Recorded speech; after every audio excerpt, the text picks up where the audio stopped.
Bienvenue dans cette deuxième partie de la vidéo qui va vous montrer comment vous construire vous-même le Jiminy Cricket 180, un petit drone racer.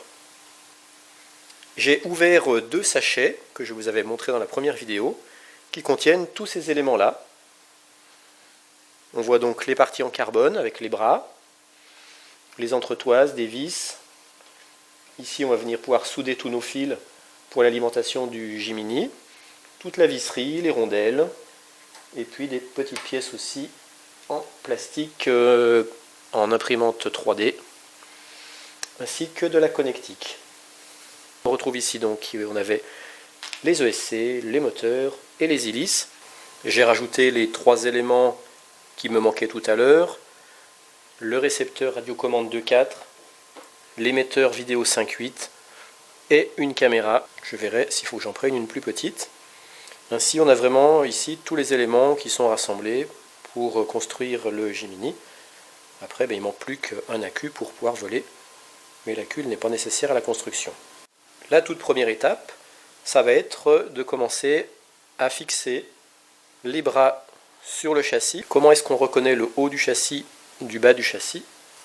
Eh bien, sur le haut, c'est marqué Jiminy Race Edition. Et sur le bas, il n'y a rien de marqué, et il y a le centre de gravité que l'on voit ici. Ça matérialise le centre de gravité. Alors forcément, cette partie-là, où on voit le centre de gravité, elle sera dessous, sous le drone, de façon à ce qu'en le retournant, on voit où est le centre de gravité.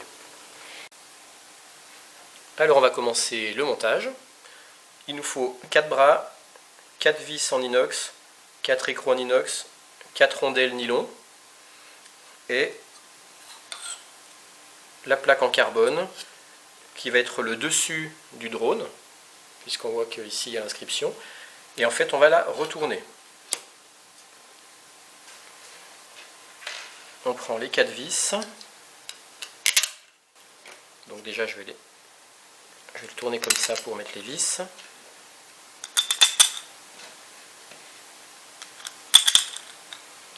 Ensuite je le retourne.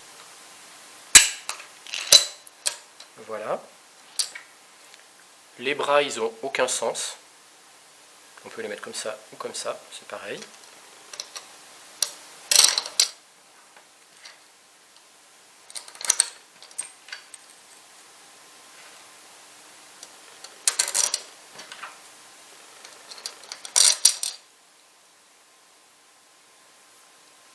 Ensuite, je mets les rondelles en nylon.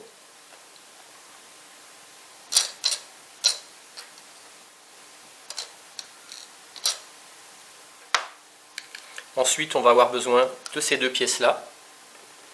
Cette plaque en carbone, cette pièce en plastique. Alors, l'avant du multicoptère est là. On le reconnaît facilement parce qu'ici, il y a 2 trous et 2 rainures. Et à l'arrière, il n'y a que 2 rainures, il n'y a pas les trous sur le côté. Donc là, c'est l'avant. Et l'avant, il est bombé aussi comme ça là. Donc là, il n'y a pas de sens. Il ne faut simplement pas se tromper, il ne faut pas le mettre comme ça, il faut le mettre comme ça.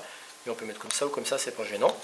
Et puis cette pièce-là, on voit qu'ici, il y a des petits boutons en relief. Donc on va rentrer les petits boutons en relief dans les trous, là, comme ça. Voilà. Comme ça, là, c'est rentré là, c'est rentré là.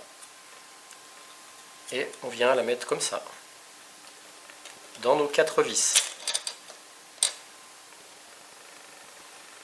Et on prend nos 4 écrous, ou nos 4 petits boulons, qu'on va venir serrer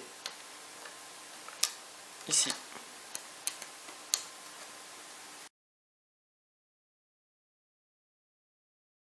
Et pour visser, moi je vais prendre une clé comme ça, d'un côté, et de l'autre côté une clé 6 pans pour bloquer la vis de l'autre côté. Parce que sinon, quand on va visser d'un côté, la vis va tourner en même temps et ça ne va pas serrer. J'ai fini de serrer les bras sur le multicoptère, sur le châssis. Et le test à faire, c'est de vérifier que les 4 bras peuvent se replier sans problème. Ce qui est le cas. Ils ne sont pas bloqués. Parce que si on avait mis cette petite pièce à l'intérieur là-bas, pas dans le bon sens, on pourrait avoir un problème de mobilité des bras. Donc là on voit que les bras ils sont mobiles sur toute leur partie repliable. On va prendre maintenant les entretoises, 4 petites, 2 grandes, 2 vis nylon, 4 rondelles inox. L'avant, je rappelle que l'avant il est ici. Sur l'avant, on va venir mettre les 2 vis nylon. Là. Ensuite, je les tiens, il me faut 2 rondelles.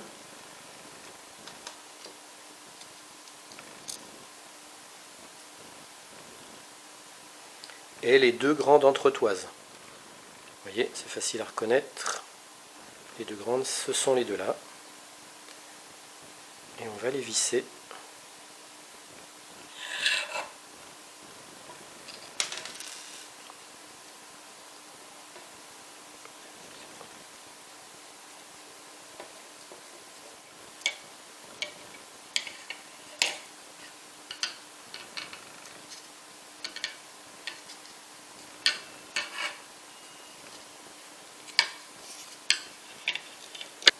Et là, je vais bloquer les vis avec un tournevis plat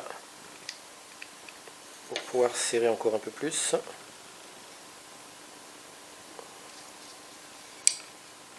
C'est pas la peine non plus de trop serrer.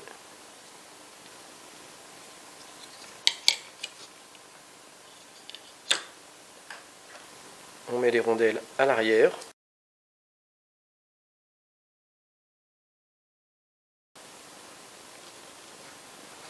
Et je viens fixer les 4 petites entretoises.